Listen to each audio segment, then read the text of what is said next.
এইবাৰ দেউতাৰ বছৰেকীয়া শ্ৰাদ্ধ 23 জুলাই তাৰিখে পৰিছিল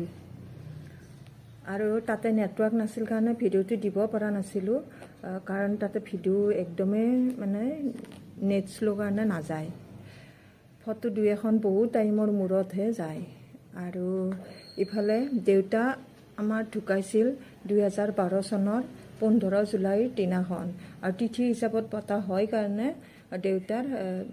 কি তিথিত পৰিছে মোৰ তেনেকুৱাকৈ মনত নাই কিন্তু 23 জুলাই তাৰিখে সেই তিথিটো পৰাৰ কাৰণে দেউতাৰ বছৰেকীয়া শ্ৰাদ্ধখন 23 জুলাইত পৰিছে এইটো মৃতকৰ আত্মাৰ সদ্গতি কামনা কৰি প্ৰতি বছৰে এইটো মাংগলিক অনুষ্ঠান পতা হয় চাওঁতে চাওঁতে দেউতা আমাৰ মাজৰ পৰা যোৱা 13 বছৰে পাৰ হ'ল কিন্তু দেউতাৰ অনুভৱ মাজে মাজে হৈ থাকে তেনেকুৱাও নহয় যে এনি টাইম মনতে পেলাই থাকিম সেইটো নহয় কিন্তু কিছুমানখন এনেকুৱা আছে যে দেউতালৈ বহুত মনত পৰে আৰু আজি দেউতাৰ পূজা অলপ পাতিছে বাঙানে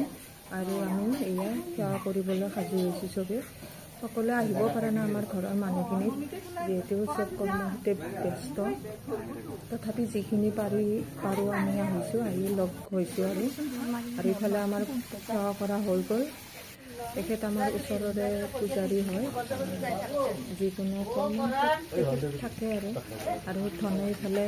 পিণ্ড যিহেতু দিয়া হয় মৃতকৰ কাৰণে সেই আৰু ইফালে পিণ্ডটো এতিয়া খহাব লাগিব পানীত খহাই দিব লাগিব সেয়ে ধনে মানে খহাবলৈ সাজু হৈছে আৰু ইফালে যিহেতু ব্ৰতত আছোঁ ইফালে ভাতো বনাই আছে সকলোৰে কাৰণে যিহেতু লঘোণে থকা যায় আৰু এইখিনি মানে আমাৰ ঘৰৰে হয় এনেকুৱা খুৰী আমাৰ ঘৰৰ খিনি আৰু চবে লগ লাগি দেউতাৰ এইখিনি মাংগলিক অনুষ্ঠানটো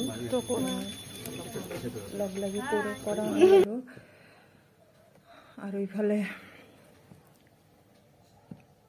ডাঙৰ দাদা ভিনদেউ বৌ মায়ে মানে প্ৰসাদ দিবলগীয়া হৈ আছে আৰু উপায় নাই তেখেতে যিহেতু কৰে এইবিলাক কাম গতিকে কৰিছে আৰু